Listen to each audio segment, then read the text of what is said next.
기도하시겠습니다. 하나님 감사합니다. 이 시간 온전히 하나님께 연락되어지는 예배가 되어지고 우리의 마음과 생각 속에 말씀이 각인되어지는 예배가 되어지도록 인도하여 주시옵소서. 감사드리며 예수 그리스도의 이름으로 기도드렸사옵나이다. 아멘.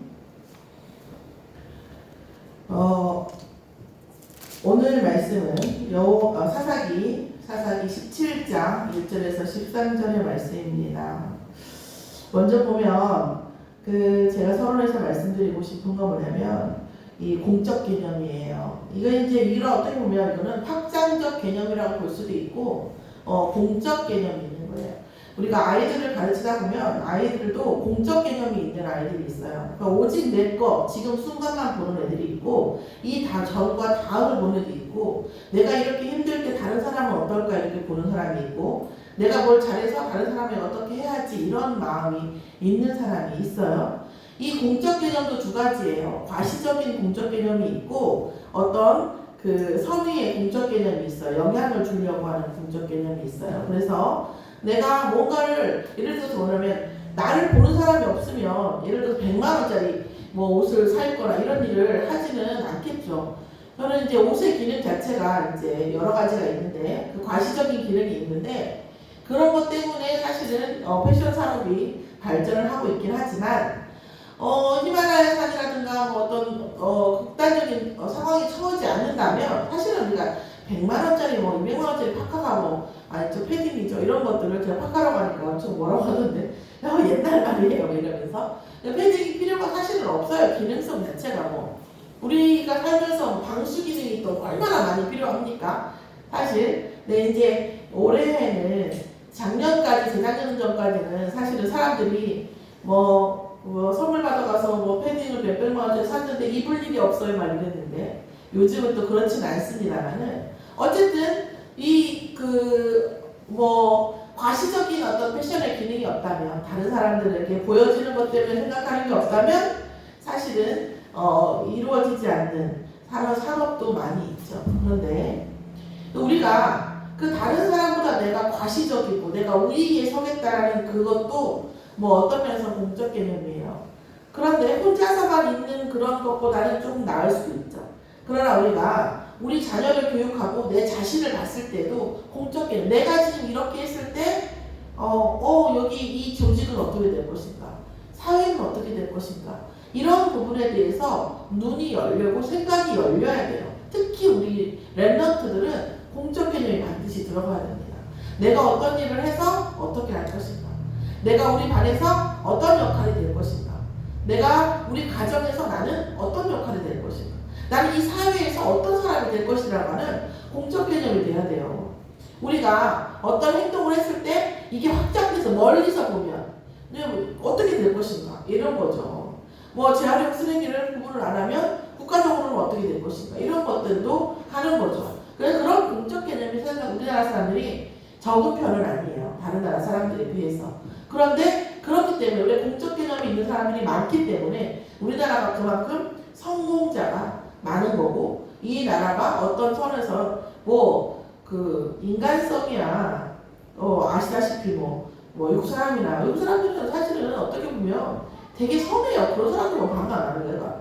선한 사람들이 많습니다. 특히 이런 복음이 오래됐던 미국이라든가 독일이나 이런 사람들은요 자체가 선해요. 자체가 우리나라 사람 같이 영악스러운 부분이 많지가 않단 말이에요. 근데 실상 우리나라 사람 인간성이 좋아가지고 어떤 성향이 좋아서 우월하다 그렇진 않아요.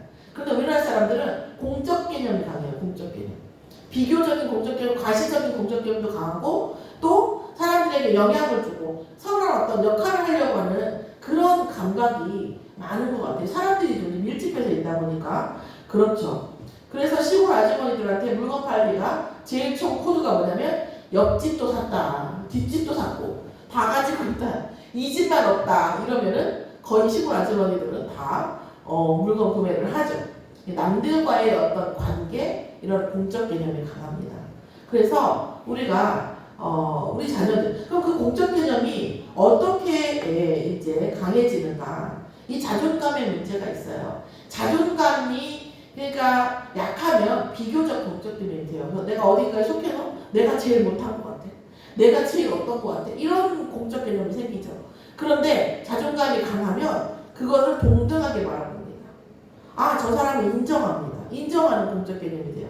저 사람은 저런 거 괜찮구나. 난 이거 괜찮은데. 아, 나를 생각하지 않아요. 그러니까 우리가 대화를 해보면, 아니, 어떤 애가 혹은 어떤 상황에 이런 일이 일어났대. 그러면, 아, 그래? 나는 하고 내 어떤 것들을 주장하는 경우가 있어요. 저도 그럴 때도 있어요. 그런데 그런 그 순간에 나를 보면 제 이 어떤 부분이 조금 무너져 있어요.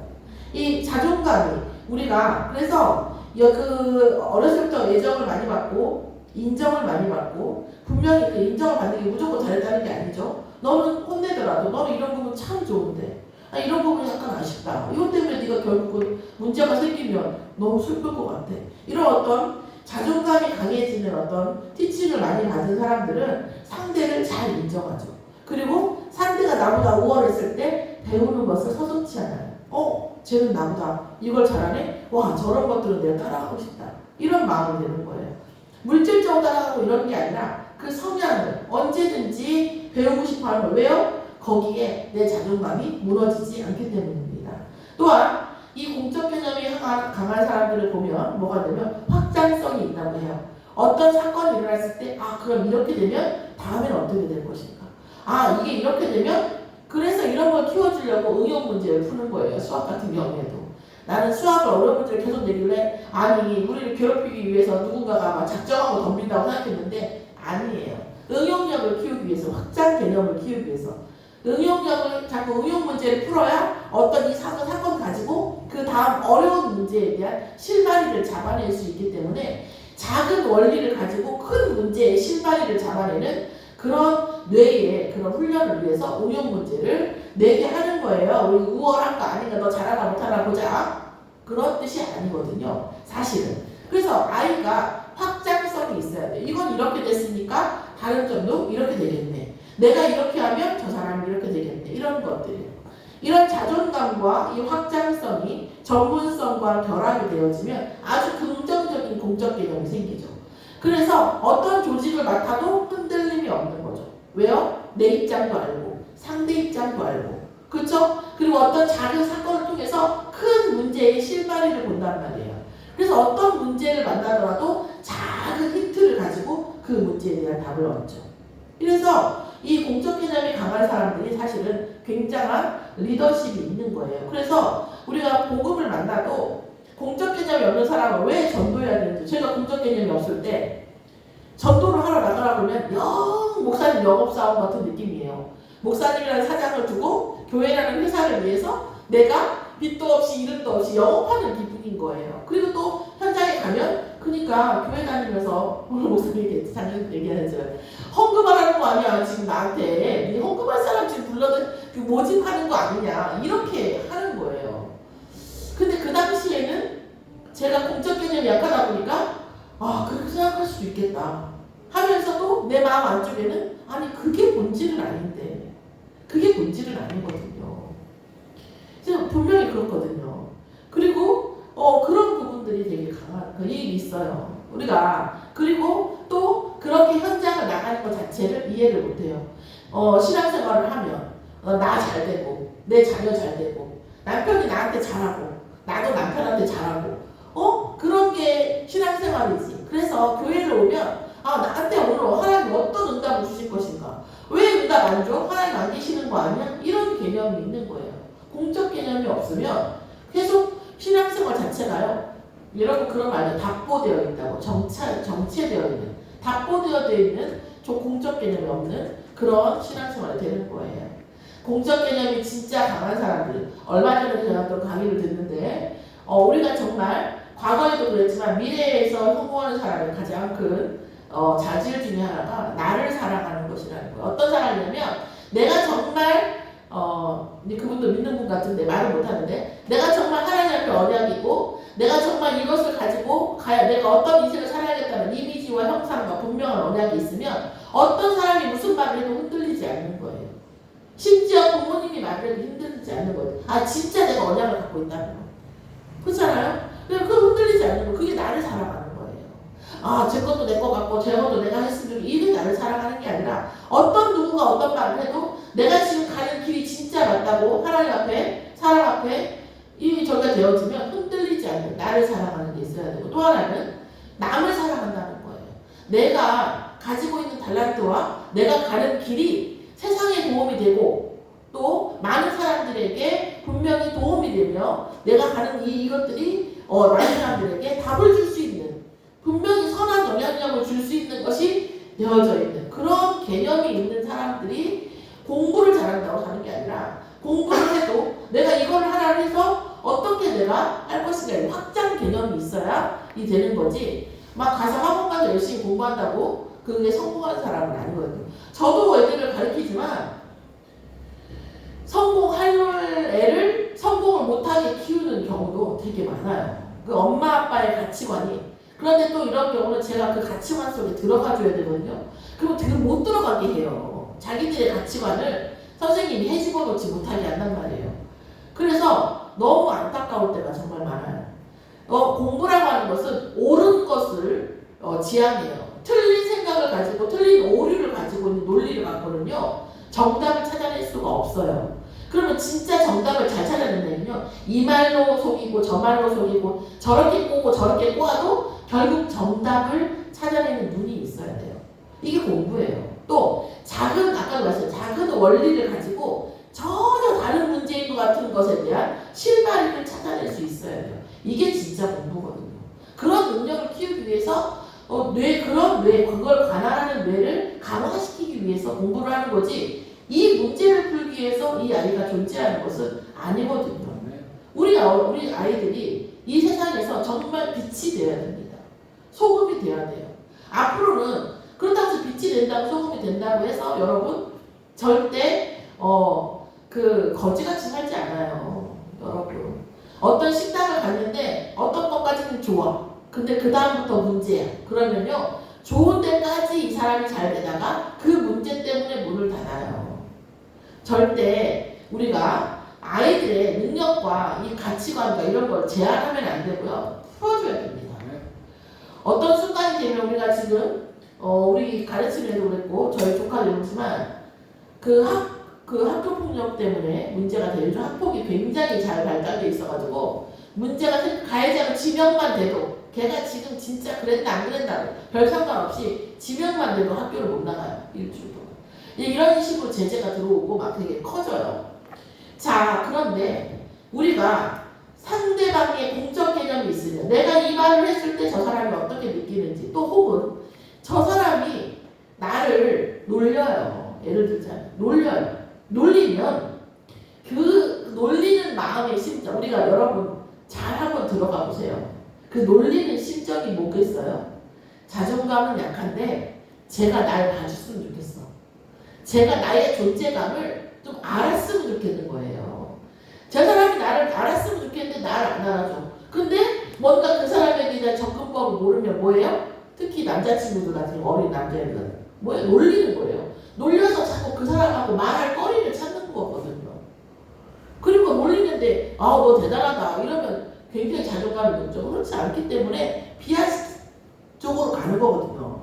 또 하나는 뭐냐면 자기가 혼자서 관심을 못 받고 있는 것을 견딜 수 없는 거예요. 사실은. 그러니까 그 사람이 놀릴 때는 마음이 되게 가난한 거거든요. 이거를 아이들한테는 또 다르게 설명해야 되겠지만 우리는 어떤 그 장사를 하는데 뭐 사러 왔는데 굳이 이상한 소리를 해요. 왜 그런지 아세요? 그 사람이 자기를 각인시키고 싶어서 그러는 거예요.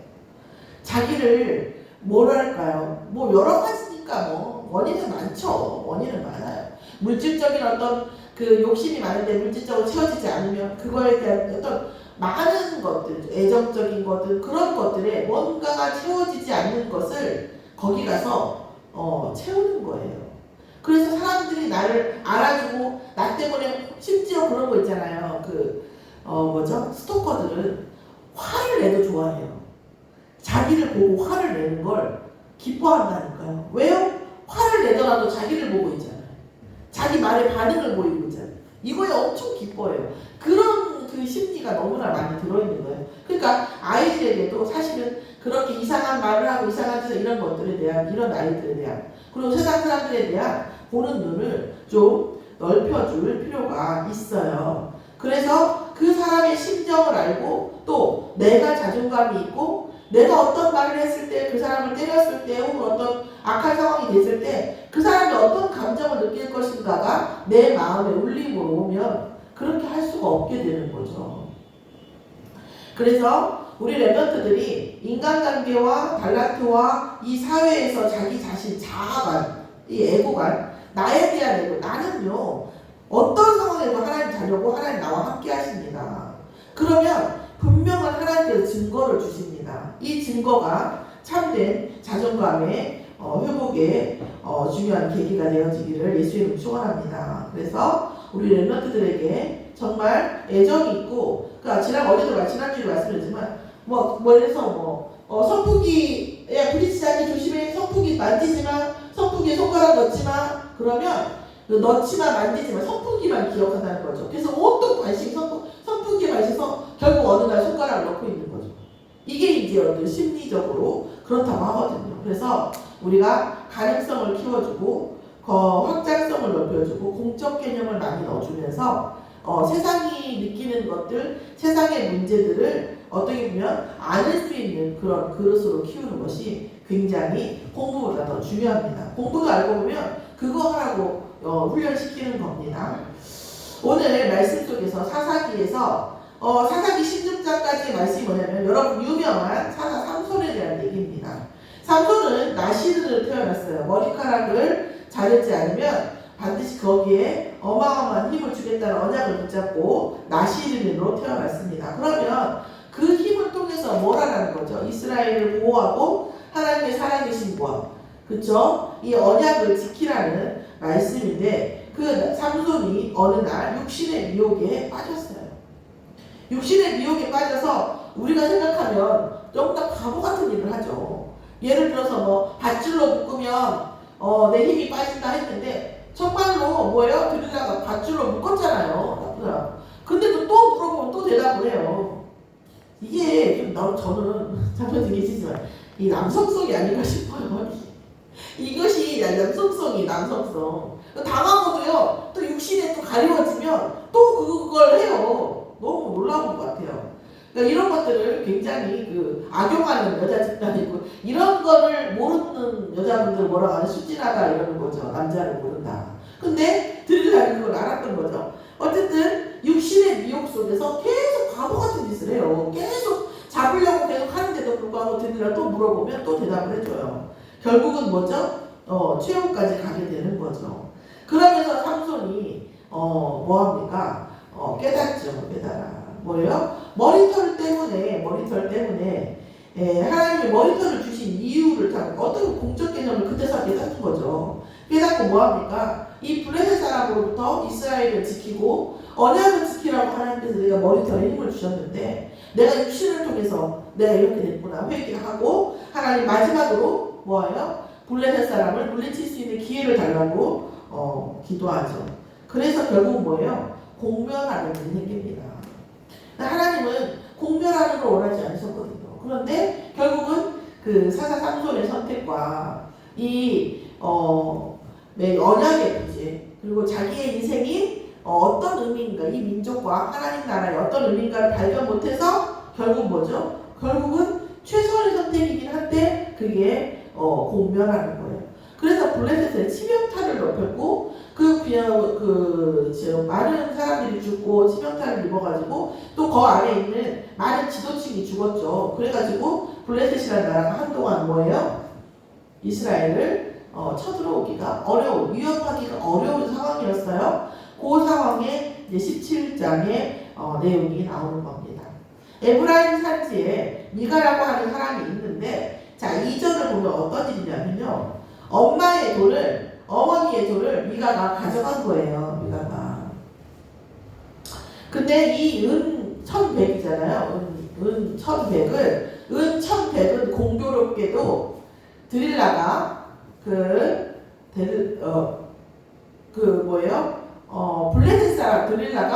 블레셋 사람에게 삼손을 죽이기로 하고 받은 돌하고 액수가 똑같다네요. 네, 이게 뭐 어떤 의미가 있을 수도 있고 없을 수도 있는데 하나님 굳이 1100을 놓은 것은 이 사건과 이 삼손 사건과는 상관없는데 이 금액을 통해서 삼손의 그 언약을 다시 생각나게 하시려고 매개체를 쓰셨겠죠. 어쨌든 이 은 1100을 가져간 거예요. 이게 얼마나 많은 돈이냐면 그 미가가 미가 레위 청년이 미가의 집에서 제사장 일을 하는데 한 해에 은 열을 줘요. 한 해. 그거 너무 좋다고 했어요. 한 해에 은 열을 줬는데 너무 좋대요. 그러면 은 1100이 어느 정도 되는지 알겠죠? 그 지금 생각해보면 1년에 1000만 원 줘갖고 너무 좋을 수는 없잖아요. 그쵸? 그죠? 한 3, 4천? 5천 정도 있어야 그래도 그래 너무 만족한다 이럴 거 아니에요. 연봉을 따지면 연봉이니까 지금 은 열이.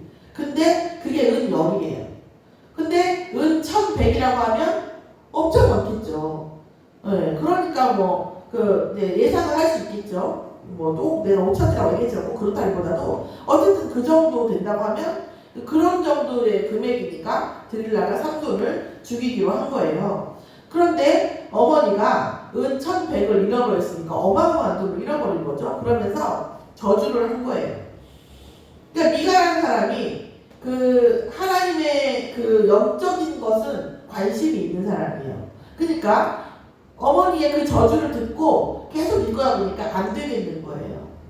그러니까 생각보다 보이는 것에 매이는 사람이 아니라 영적으로 좀 열려있는 사람인 거죠. 그래서 어머니에게 말해요. 그래서 어머니가 그 돈을 잃어버리고 저주하고 그 저주하는 마마들이 돈 가져간 놈은 뭐 어쩌라저쩌라 했겠죠. 저주를 듣고 도저히 안 되겠어서 다시 드리면서 내가 그것을 가져간다이다 했어요. 그러니까 남들이 가져간 줄 알았더니 알고 보니까 남들이 가져간 줄 알았더니 알고 보니까 아들이 가져갔고 거기다 또 아들이 다시 가져와서 어머니네가 그 돈을 다시 가져줬어요. 그러니까 어머니는 어차피 그거 어머니니까 이스라엘은요 아들이 왜 이렇게 아들을 날라가냐면 절대적으로 아들이 부모의 생계를 책임져요. 죽을 때까지. 무슨 말인지 아시겠죠? 그래서 아들이 없으면 노후가 없는 거예요. 그래서 아들 그렇게 하는 거예요. 그런데 아들이 가져갔어요. 자기 노후를 책임진 아들이 어차피 가져갔고 그 아들은 어차피 자기 노후를 책임질 사람이잖아요. 그런데다가 더군다나 그 돈을 다시 그 어마어마한 돈을 다시 어머니의 말을 듣고 어머니에게 다시 갖다 놓은 거예요. 그러니까 어머니가 네가 여호와께 복받기를 원하노라 하고 다시 준 거예요. 자, 그러니까 그 미가는 원래 영적으로는 열린 사람인데 도덕적으로는 해요. 이거 무슨 뜻이냐면 이 사회가 지금 이스라엘 사회가 지금 이렇다는 얘기예요. 이스라엘 사회가 지금 도덕적으로 그냥 그런 어떤 훔쳐가고 남의 거 가져가고 외국은 그렇대잖아요. 우리나라 조금 덜하잖아요. 아무래도 노트북 놔둬도 막 가져가고 이러지 않는데 택배 방문 앞에 놓는다고 해서 막 가져가고 이런 일은 없잖아요. 옛날에는 제가 더 몰랐는데 지금 제가 1층에 사니까 그 엘리베이터 앞이잖아요. 저희 집이 그죠. 근데 옛날에는 아무렇지도 않게 그냥 문 앞에 놓고 가서 이랬는데 지금은 그래도 놓고 가라고 하긴 해요. 생각을 좀 하게 되면 어떡하지 이런 마음이 들어요. 계속 사람들이 이제 엘리베이터 앞이니까 그렇단 말이에요. 그래도 아직은 분실하고 이런 일은 없는데 외국은 그냥 아무렇지 않게 그렇게 한다고 하더라고요. 근데 도덕적 해이가 일어난 거예요. 지금 이 사회가. 그러니까 당연히 어머니도 다른 사람이 가져간 줄 안 거잖아요. 그리고 나서 뭐예요? 미가가 이 영적인 어떤 복, 하나님이 주시는 복, 또 저주, 이거에 대해서 되게 예민하고 두려워하는 거죠. 그러니까 우리가 복 중심이고 언약은 하나님 앞에 어떤 복음이 없는데도 불구하고 어떤 복을 받고 영적인 데에서 어떤 응답이 오는 것을 느끼고 알고 있었다는 거예요. 자, 느낌이 오시겠지만 제가 오늘 이 말씀을 아침에도 말씀드렸지만 이 말씀을 오는데 이렇게 한 주가 왔는데 진짜 안 하고 싶더라고요.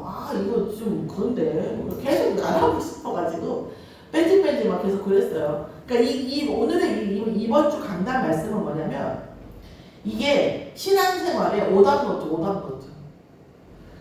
제가 말씀드렸잖아요. 제가 어떤 사람을 특히 우리 부모님들 하는 일을 보면서 난 저렇게 안 해야지 하고 반면 선생이잖아요. 내가 저렇게 안 해야지. 그렇게 하면 안 하기만 하면 복을 받잖아요. 그죠? 응답 받는 것처럼 오늘 이 말씀은 약간 복음이 빠지고, 그러니까 삼손이라는 사람을 통해서 복음이 희미해졌어요. 그리고 복음이 없는데 그 다음에 뭐예요? 블레셋 사람들은 이제 못 쳐들어요 지금은. 그러니까 복음이 빠지고 그 다음에 적이 없어졌어요. 원수가 없어졌어요. 해이해진 거죠.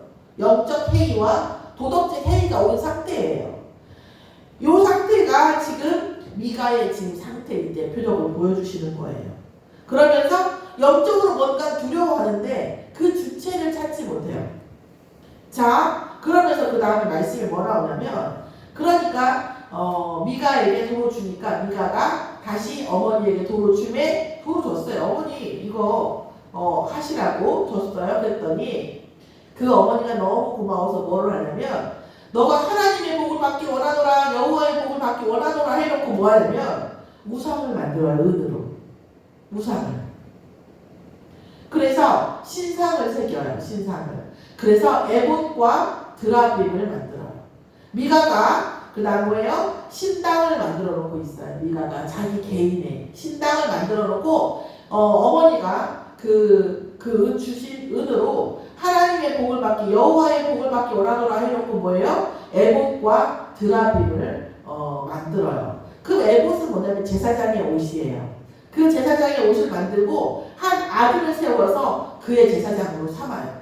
그러니까 레위인이 제사장을 하고 하나님의 기준, 하나님이 주신 기준으로 예배를 드리고 하나님이 주신 그 언약을 붙잡고 가는 게 아니라 미가라고 하는 가문의 복을 받기 위해서 그 가문의 신당을 만들고, 그리고 아무나 마음에 드는 아들을 제사장으로 세우고, 자기 미가 아들을 세우고, 거기에서 뭐예요? 드라빔이라는 그 우상을 만들고 있는 거예요.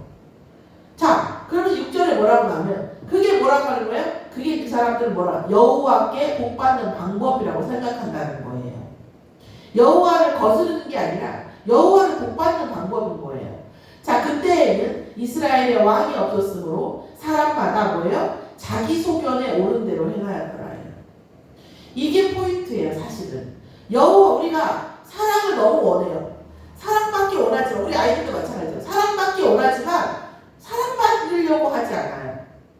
하나님의 복을 받기 원하지만 하나님의 복 받는 라인, 하나님께서 복 받는 루트를 주셨는데 거기로 가지 않아요. 그리고 뭘 하냐면 자기 소견에 옳은 대로 행하는 거예요. 자, 우리 어린아이들 참 귀엽죠? 예쁘고. 그런데 제가 유지하고 가려다 보면은 뭐라고 하는지 아세요?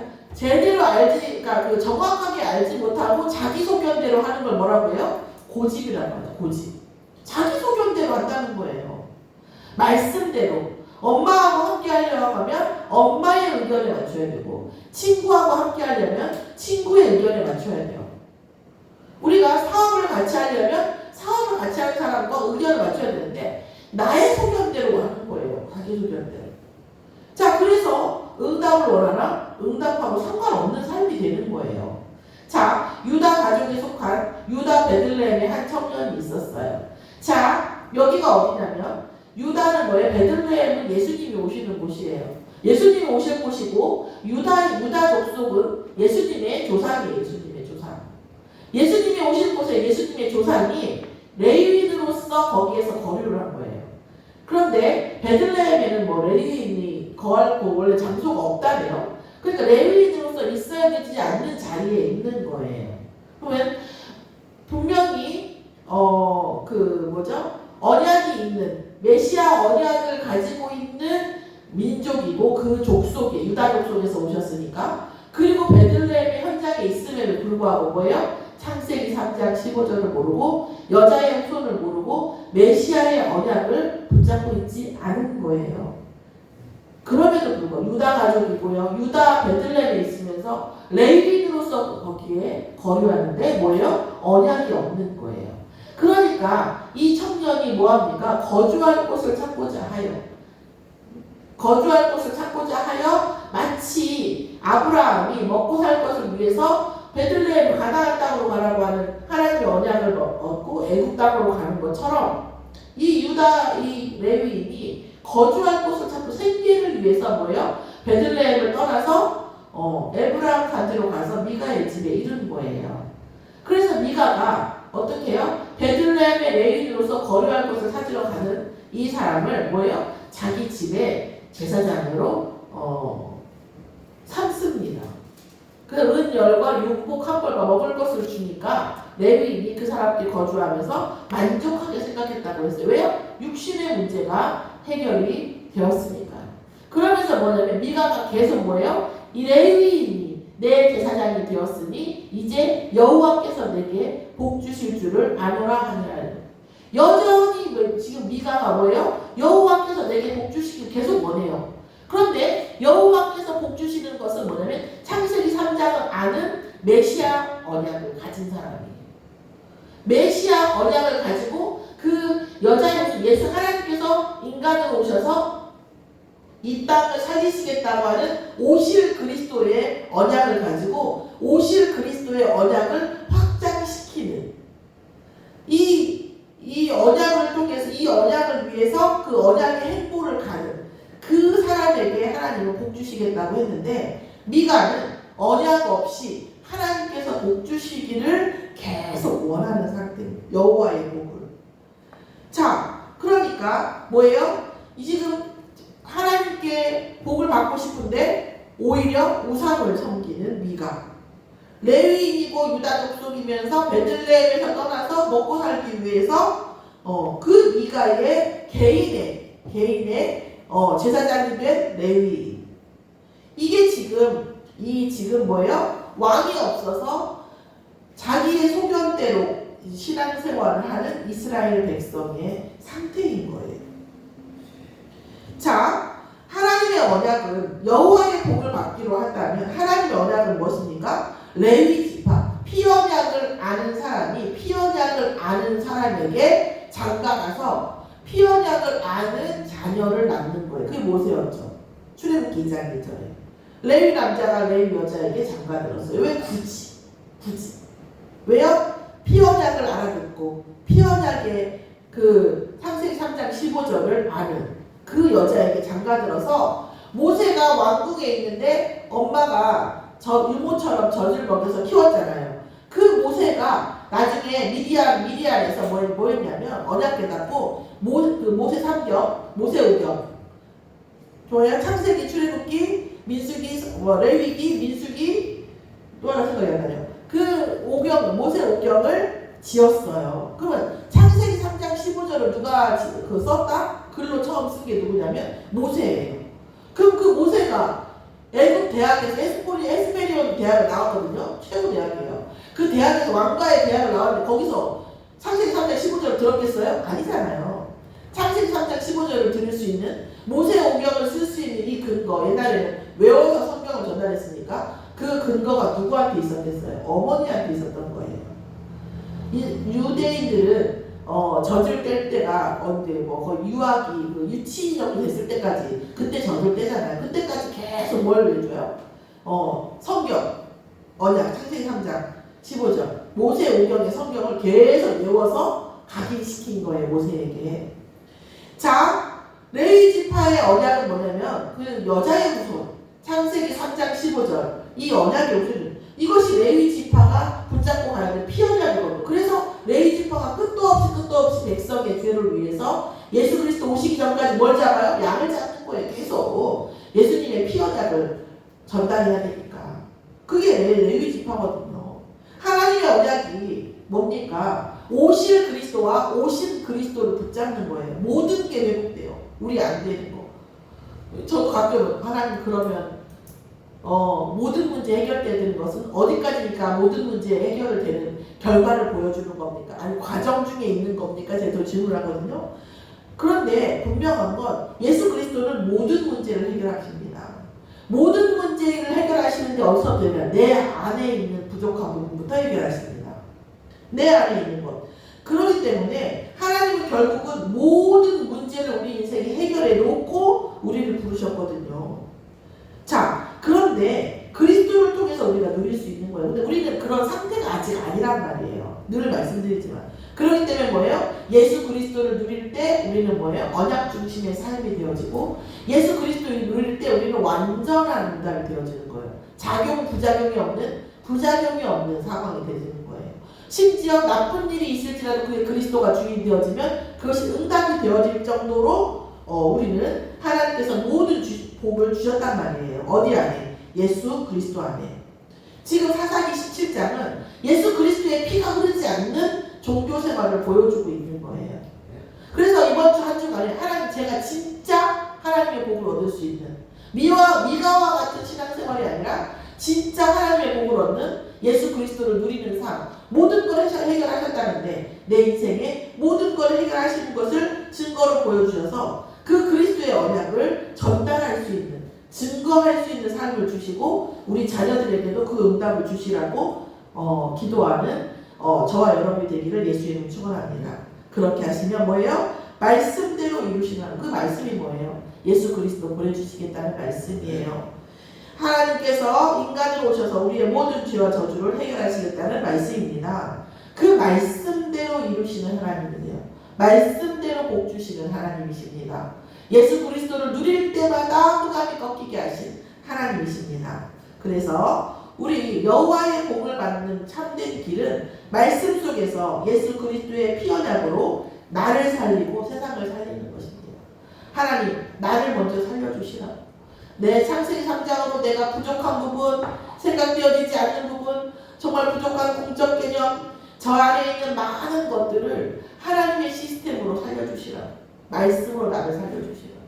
계속 기도하면, 그리고 뭐예요? 살린 나로서 또 누가 세상을 살릴 수 있는, 우리가 세상을 다 살릴 수는 없겠지만 하나님께서 원하시고 하나님께서 예비하신 그 현장을 살릴 수 있는 사람이 되게 해달라고 기도하면 하나님께서 반드시 우리에게 복 주실 수밖에 없고 증거를 주실 수밖에 없고. 왜요? 살리겠다는데, 하나님 나라와 하나님 나라의 일을 하겠다는데 하나님 복 주실 수밖에 없잖아요. 그러면 미가처럼 굳이 신상을 하고 막 제사장에 월급을 주고 이러지 않아도 하나님께서는 하실 수밖에 없는 거예요.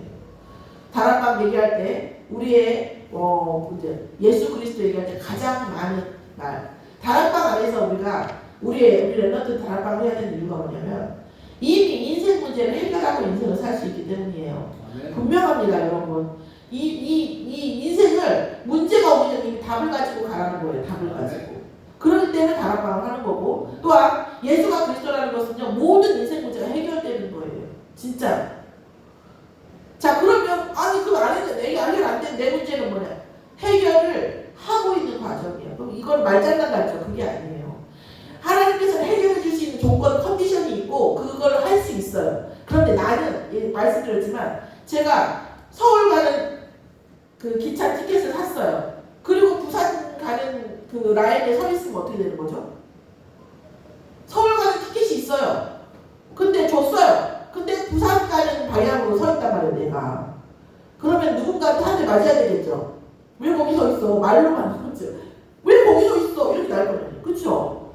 우리가 하나님이 모든 것을 주시는 티켓을 왜 주셨는데 나는 딴 데 쳐다보고 있는 거예요. 거기 아니야. 돌아. 이런 거거든요.